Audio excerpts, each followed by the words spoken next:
All right, Alexander, let's do another follow up on the elections in the UK, which will be taking place on July 4th, Independence Day. And Sunak is looking like he's going to get absolutely pummeled in these elections. Farage continues to surge.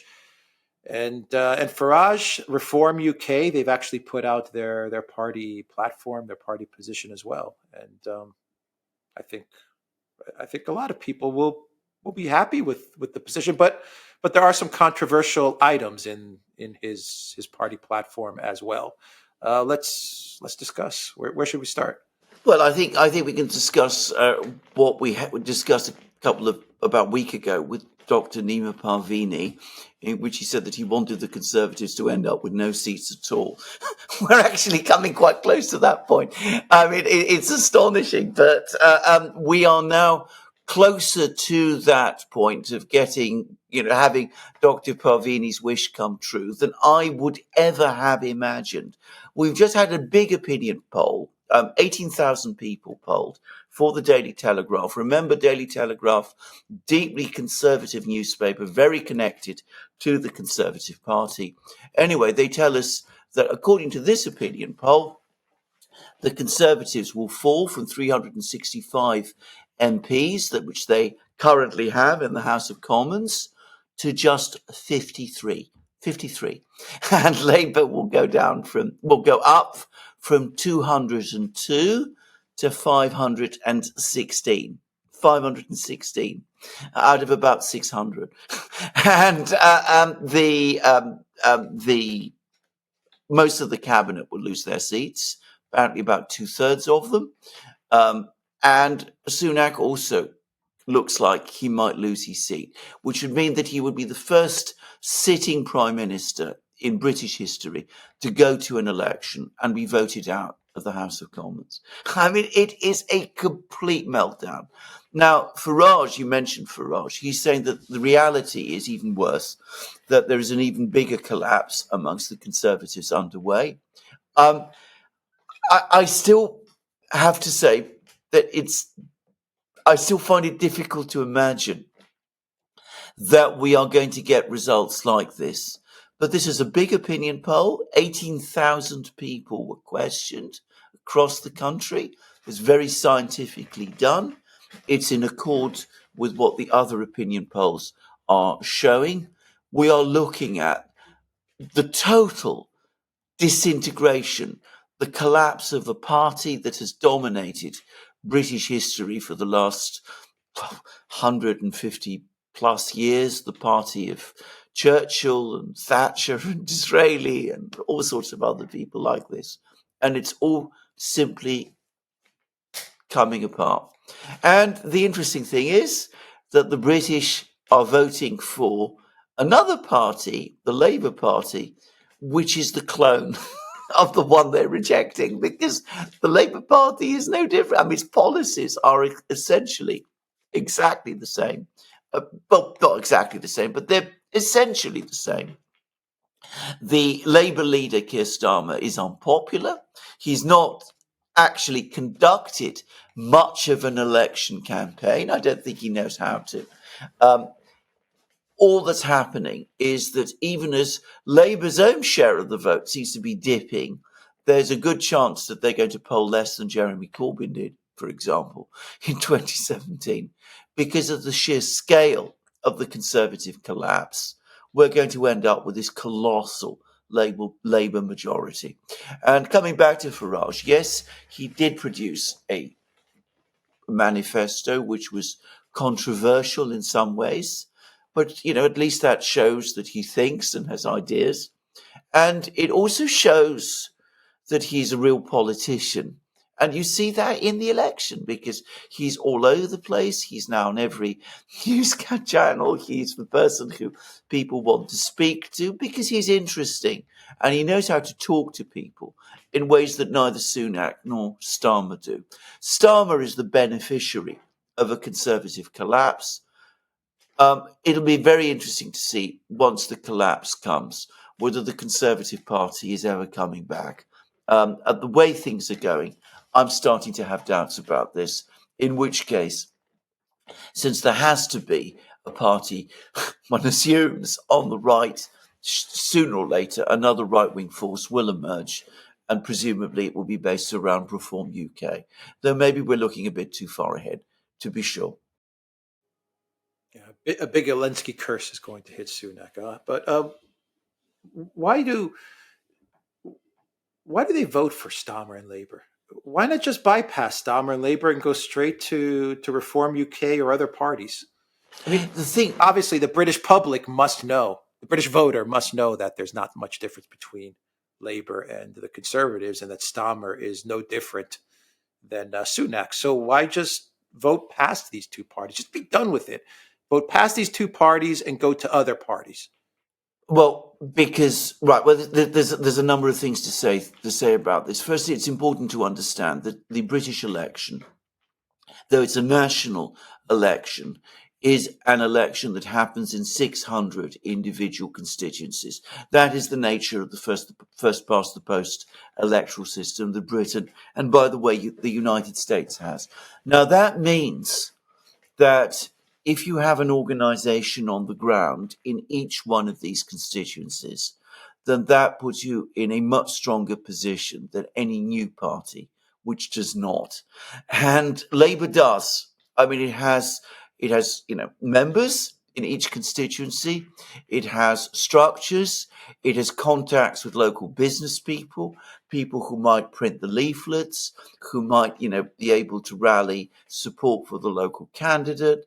It has an organisation which, for example, Reform UK only has to a very limited, much more limited extent, and which the new party on the left, the Workers' Party, George Galloway, absolutely does not have. It only got itself up and running a few months ago, as we know, when basically Galloway won the Rochdale by-election.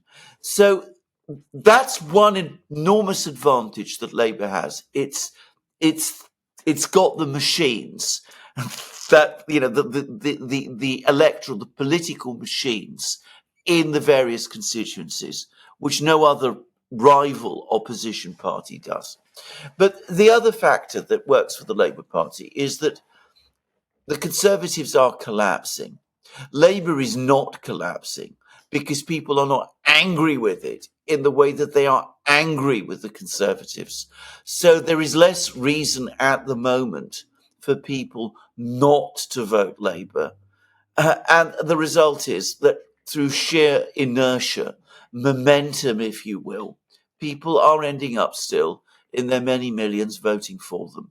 Now, it's a little bit a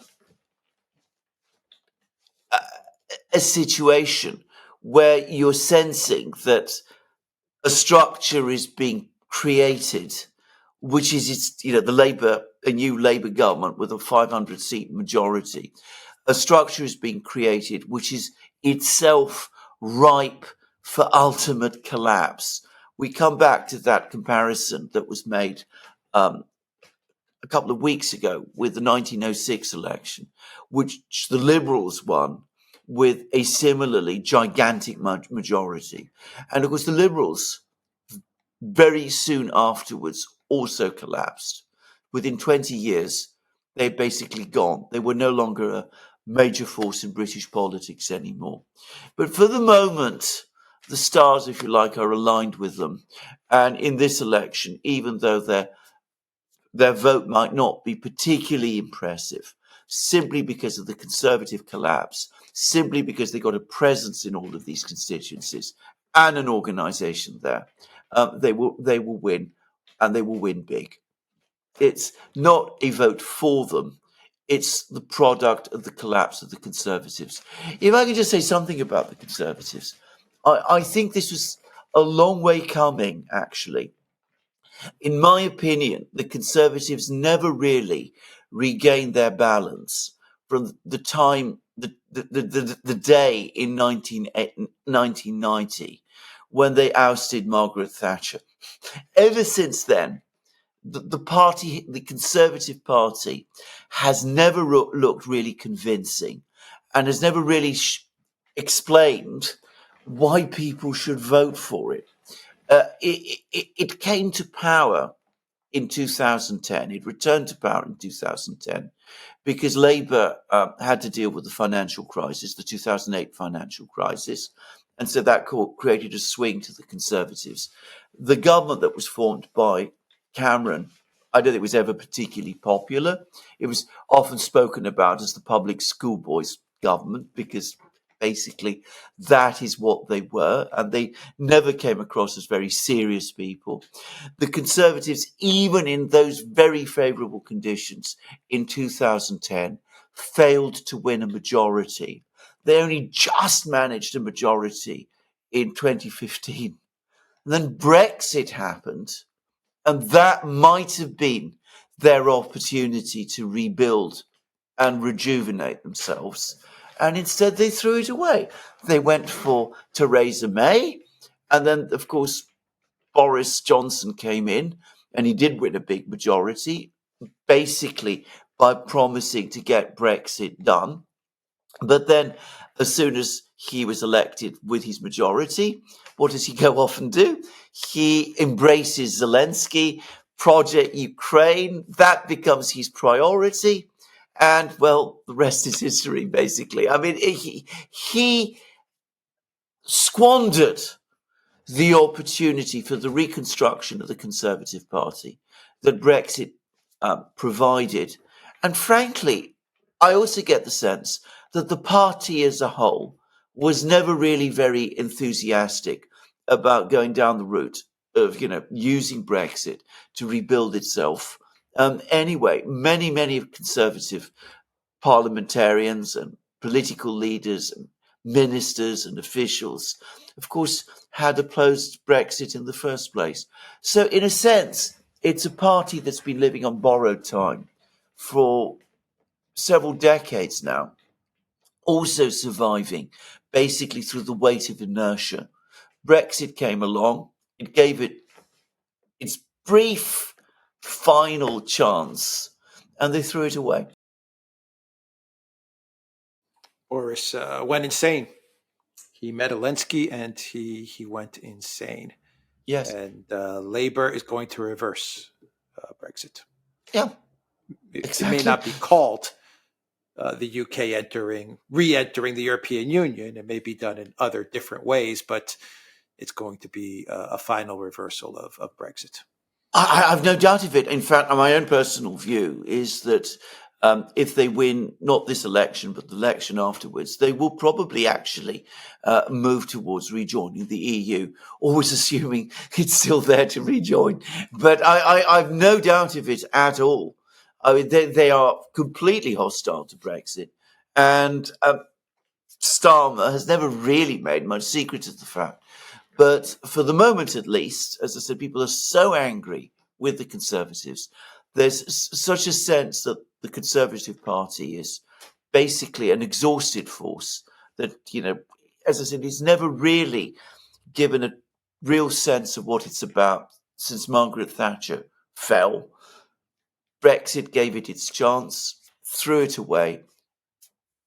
People cannot see any reason why they should support it anymore.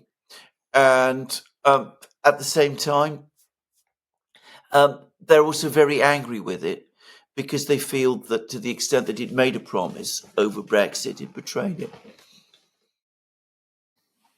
It did. All right, we will end it there. The Duran.locals.com. We are on Rumble, Odyssey, BitChute, Telegram, Rockfin, and Twitter X. And go to the Duran shop, pick up some football merch. Football24 is the code. The link is in the description box down below. Take care.